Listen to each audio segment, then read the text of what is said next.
오늘 시간에는 독생자가 여호와의 불이 되어 이 제목으로 하나님의 말씀을 살펴보도록 하겠습니다. 독생자가 여호와의 불이 되어서 이방 나라들을 심판을 하게 됩니다. 그런 시간에 독생자가 여호와의 불이 되어 이 제목으로 하나님의 말씀을 살펴보도록 하겠습니다. 그래서 하나님께서 마지막에 백성들의 죄로 인해서 징벌을 하시게 되는데, 그 징벌은 바로 이방인들을 통해서 이루어지게 됩니다. 그래서 이사 10장 5절에서 아수르 사람은 화 있을진저 그는 내 진노의 막대기요 그 손의 몽둥이는 내 분노라. 아수르 사람은 내 진노의 막대기, 그 손의 몽둥이는 내 분노라고 말씀을 하시고 있습니다. 그래서 그 아수르 사람을 통해서 하나님의 진노를 백성들에게, 하나님의 분노를 하나님의 자녀들에게 쏟아 부으시게 됩니다. 그 이방인을 통해서 하나님의 백성들에 대한 징벌이 임하게 된다는 것. 그래서 그 백성들을 가리켜서 시온산 또 예루살렘이라고 말씀을 하시고 있습니다.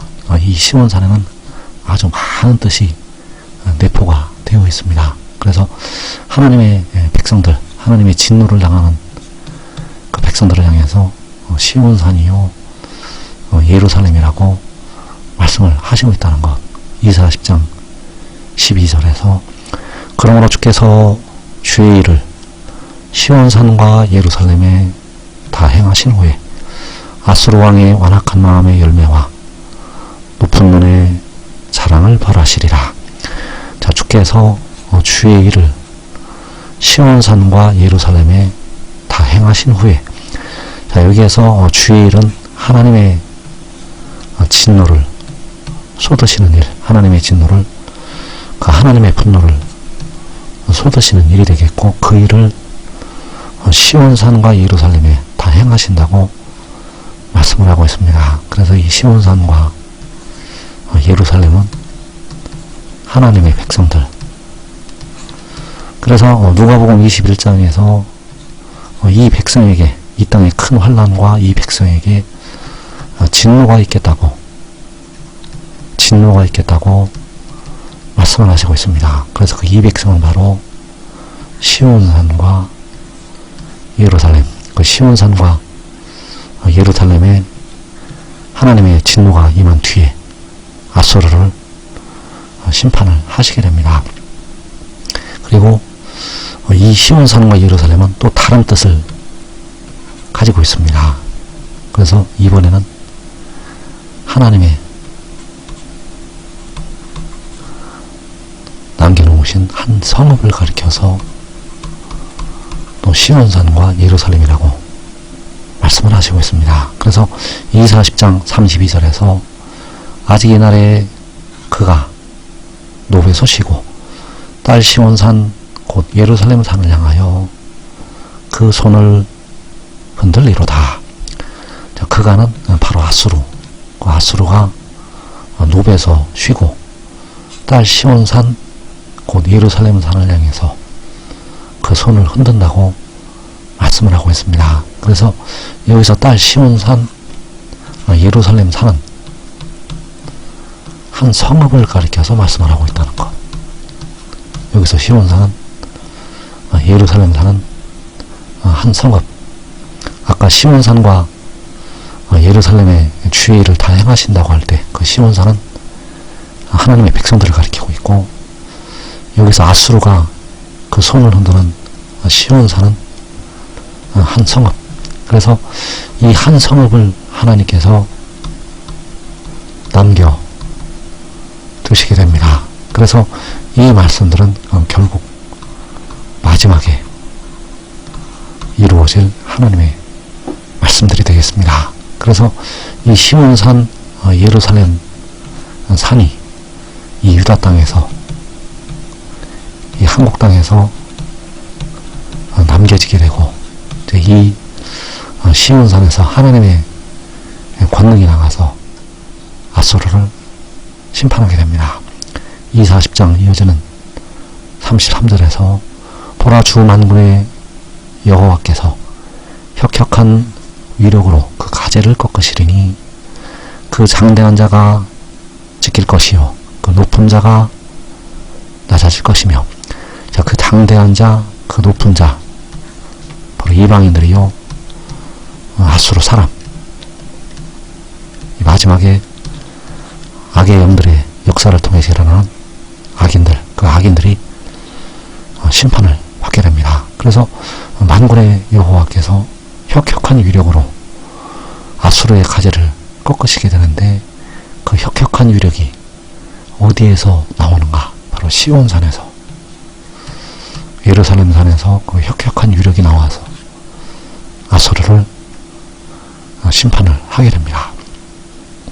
그래서 딸 시온산 그 예루살렘 산을 향해서 그 손을 아수르가 흔든다고 말씀을 하고 있는데 이 시온산 이 한 성읍만 함락하게 되면 이 땅의 모든 성읍들이 이 땅의 모든 나라들이 이방인들에게 넘어가게 됩니다. 그러나 하나님께서 이 한 성읍을 통해서 하나님의 권능을 보이시게 되고 그 환난 날에 이 성읍을 건지신다는 것 31장 4절에서 남한군의 여호와가 강림하여 시온산과 그 언덕에서 싸울 것이라 새가 날개치며 그 새끼를 보호함같이 남한군의 여호와가 예루살렘을 보호할 것이라 그것을 호위하며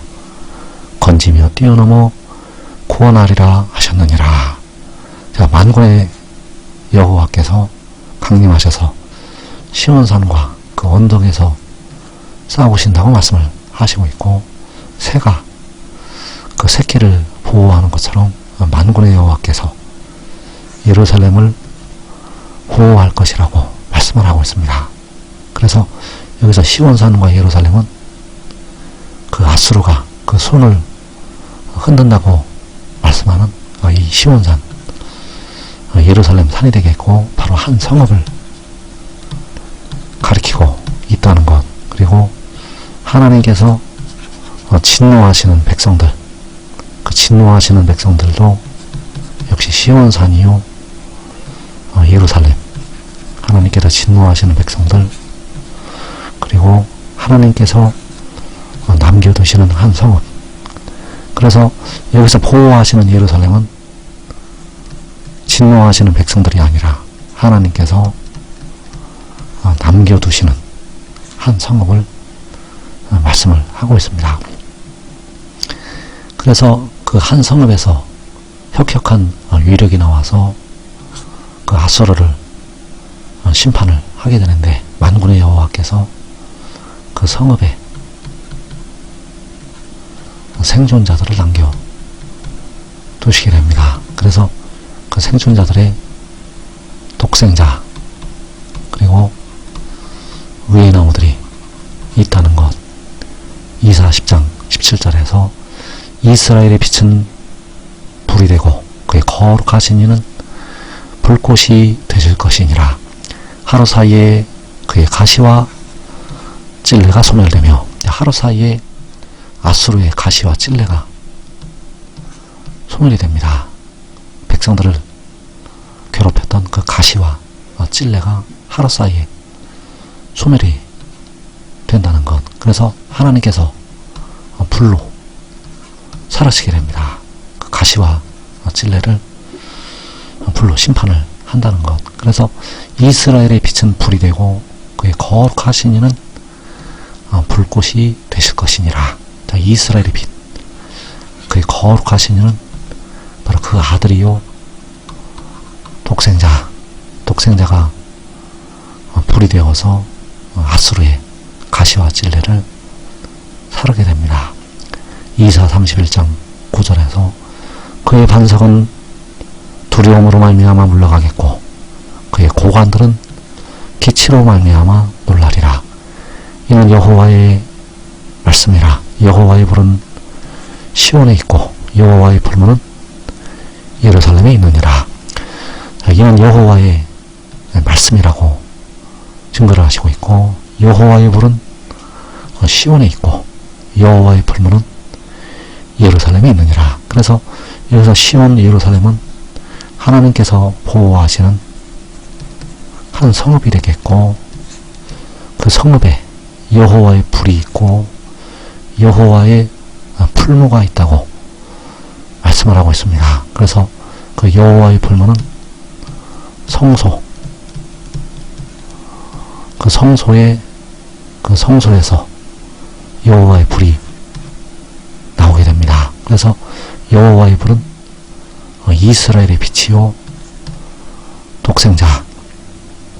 그래서 그 여호와의 불이 나와서, 그 시온에서 여호와의 불이 나와서 아수르의 가시와 찔레가 소멸이 된다는 것. 그래서 그 여호와의 불은 이스라엘의 빛이요 독생자요 그의 고관들은 기치로 말미암아 놀라리라고 말씀하신 기치, 그 기치가 바로 이스라엘의 빛이요 여호와의 불. 그래서 그 기치가 여호와의 불인데, 그 불이 어디에서 나오는가? 바로 시온에서 나온다는 것. 이 시온은, 예루살렘은 하나님께서 남겨두시는 한 성읍을 말씀을 하고 있습니다. 그래서 여호와의 불은 시온에 있다고 말씀을 하고 있는데, 여호와의 불은 독생자. 그래서 만군의 여호와께서는 그 아들 안에 계셔서 이방 나라들을 심판하시고 열방을 다스리시게 된다는 사실입니다. 만군의 여호와께서, 아버지께서 그 아들 안에 계셔서 세계 열방을 다스리신다는 것. 시편 97편 1절에서 여호와께서 다스리시나니 땅은 즐거워하며 허다한 성은 기뻐할지어다. 구름과 흑암이 그를 둘렀고 의와 공평이 그의 보좌의 기초로다. 불이 그의 앞에서 나와 사방의 대적들을 불사르시는도다.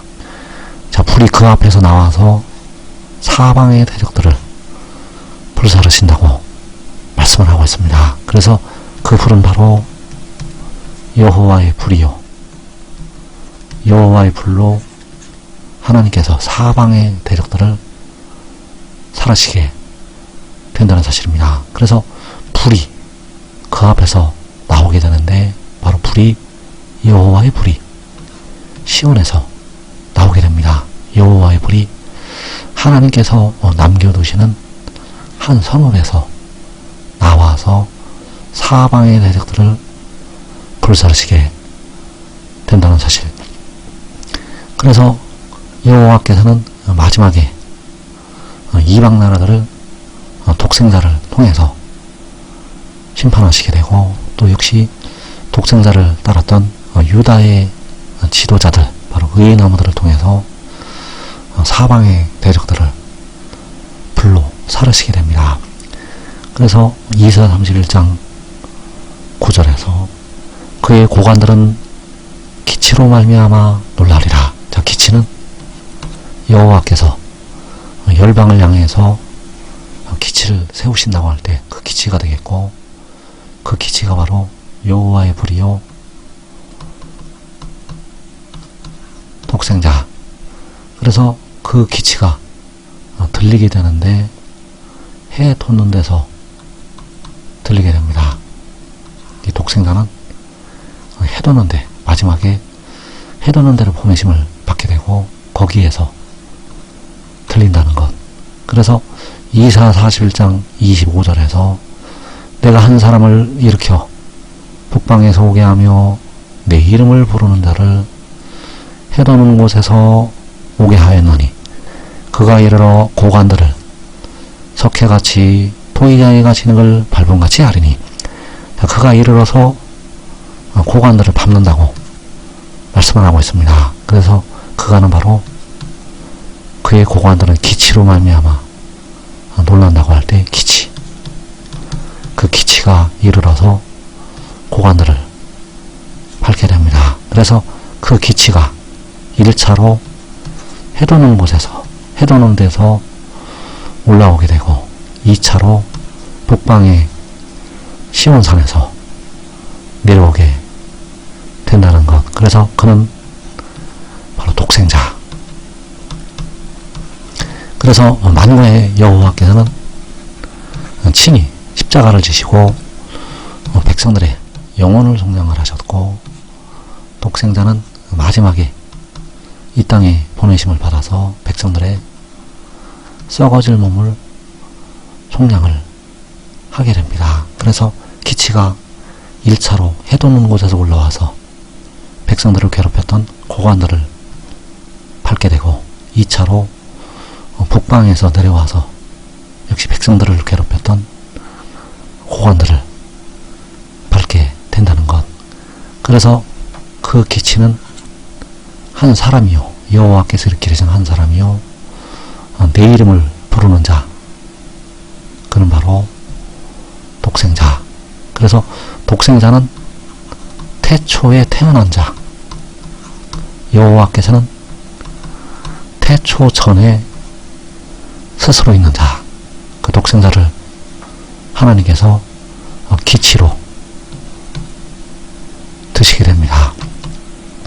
그래서 요한복음 3장 14절에서 모세가 광야에서 뱀을 든 것 같이 인자도 들려야 하리니 이는 그를 믿는 자마다 영생을 얻게 하려 하심이니라. 모세가 광야에서 뱀을 들었던 것처럼, 광야에서 뱀을 들었을 때 죽었던, 불뱀에 물려 죽었던 백성들이 쳐다보고 살았던 것처럼 인자도 들려야 한다고 말씀을 하고 있습니다. 왜냐하면 그 들리는 인자를 보고, 그 들리는 인자를 보고 백성들이 영생을 얻게 됩니다. 그를 믿는 자들은 들리는 인자를 보고 영생을 얻는다는 것. 그래서 여기서 들리는 인자는 바로 독생자요, 기치요, 하나님께서 태초에 가지신 아들, 그 인자가 들리게 되면 주 안에서 사는 자들이 일어나게 되고, 각 나라에서 나오는 셀 수 없는 큰 무리가 영생을 얻게 됩니다. 그래서 지금 믿고 순종하는 자들은 먼저 시온에서 하나님께서 남겨두시는 한 성읍에서 자기와 자기의 가족이 먼저 영생을